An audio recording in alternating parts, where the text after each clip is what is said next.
කෝපය හරියට කුණාටුවක් වගේ. කුණාටුව පවතින්නේ ටික වෙලාවයිනේ.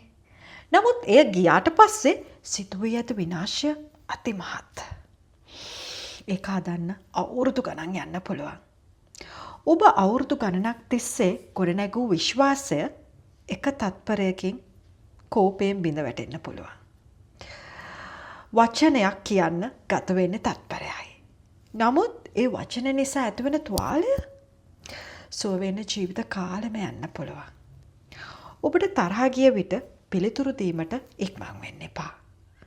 ලෝකේ බලවත්ම ප්‍රතිචාරය තමයි නිහඬව සිටීම. ගින්නට පිදුරු දමනවා වෙනුවට වතුර දාන්න.